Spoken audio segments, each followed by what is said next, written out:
శ్రీ శ్రీ శ్రీ జగదాంబ జ్యోతిష్యాలయం సంపూర్ణ కార్తీక మహాపురాణము 22వ రోజు పారాయణము త్రయోదశాధ్యాయము నారద ఉవాచ ఓ పృథురాజ రాహువు చెప్పిన విషయాలన్నీ వినగానే క్రోధోద్రిక్తుడైన జలంధరుడు శివుని మీద రణబేరీ వేయించాడు. కోట్లాది సేనలతో కైలాసం వైపుకు దండు కదిలాడు. ఆ సందర్భంగా జలంధరునికి అగ్రభాగాన ఉన్న శుక్రుడు రాహువు చేత చూడబడ్డాడు. తత్ఫలితంగా జలంధరుడి కిరీటం నేలకి పడింది. రాక్షససేన విమానాలతో క్రిక్కిరిసిన ఆకాశం వర్షాకాలపు మేఘావృతమైన ఆకాశం వలె కనిపించసాగింది. ఈ రణోద్యోగాన్నెరిగిన దేవతలు ఇంద్రుణ్ణి ముందర ఉంచుకుని రహస్య మార్గాన శివుడి సన్నిధికి వెళ్లి యుద్ధవార్తల్ని విన్నవించారు.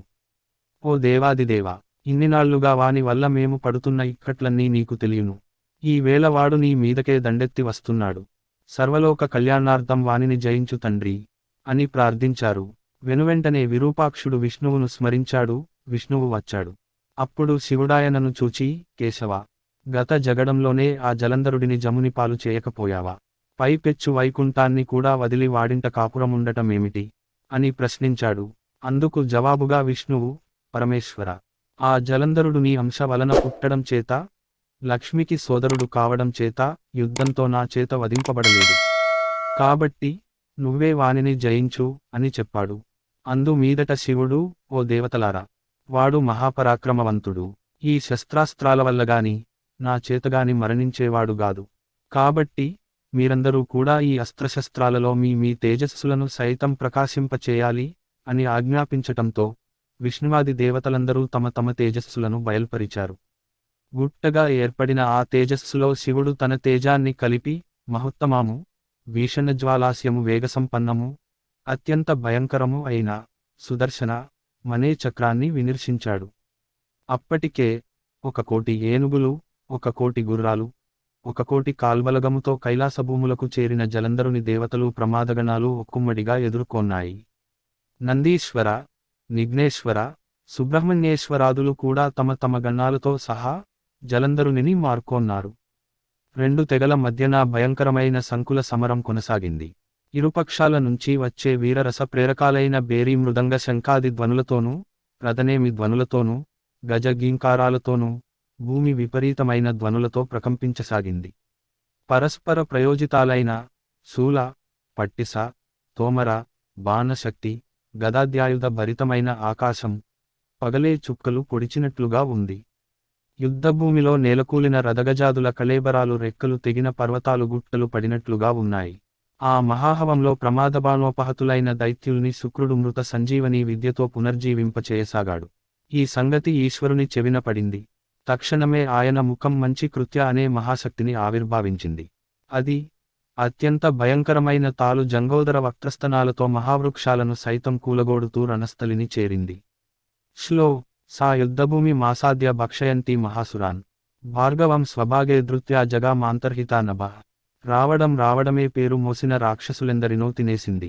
ఆ ఊపు శుక్రుణ్ణి సమీపించి అతనిని తన యోనిలో చేర్చుకుని అంతర్ధానమైపోయింది. మరణించిన వాళ్లను మళ్ళా బ్రతికించే శుక్రుడు లేకపోవడం వలన ప్రమదగణాల విజృంభణకు రాక్షస సేన మొత్తం తుఫాను గాలికి చెదిరిపోయే మబ్బు తునకల వలె చెల్లా చెదరై పోసాగింది. అందుకు కినిసిన శుంభనిశుంభ కాలనేమ్యాది సేనానాయకులు అగణిత శరపరంపరతో శివగణాలను నిరోధింపసాగేరు.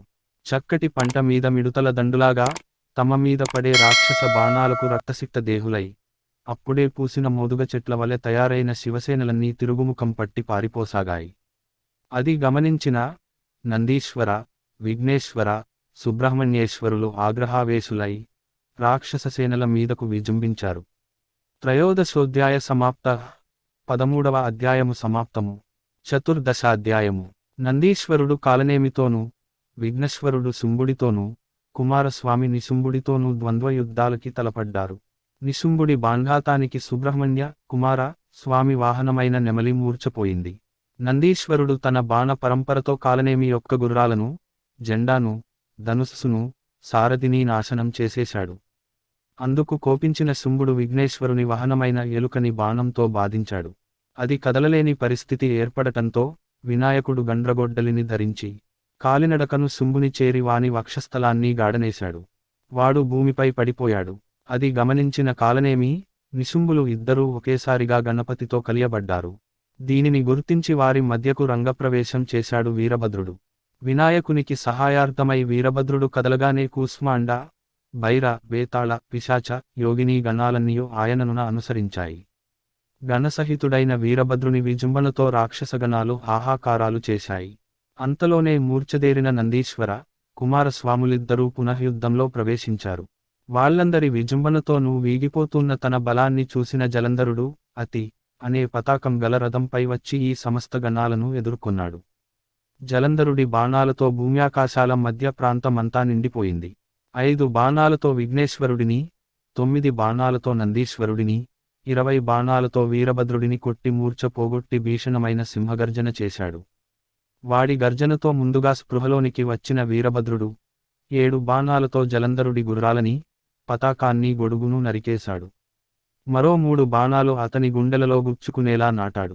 దానితో మండిపడిన జలంధరుడు పరిఘ అనే ఆయుధంతో వీరభద్రుని ఎదుర్కొన్నాడు. అద్భుతమైన యుద్ధం చేశారు వాళ్ళు.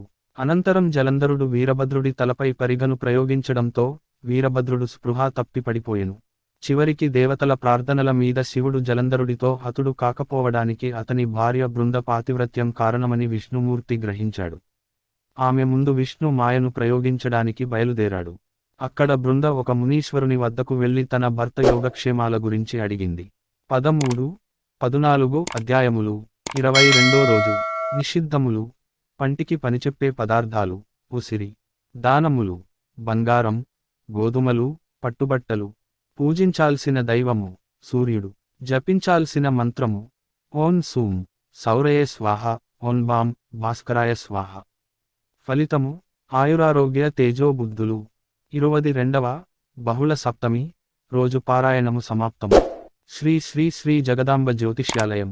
మరిన్ని వీడియోలు కోసం మా ఛానల్ని సబ్స్క్రైబ్ చేసుకోండి. మా వీడియో అలర్ట్ కోసం గంట సింబల్ని నొక్కండి.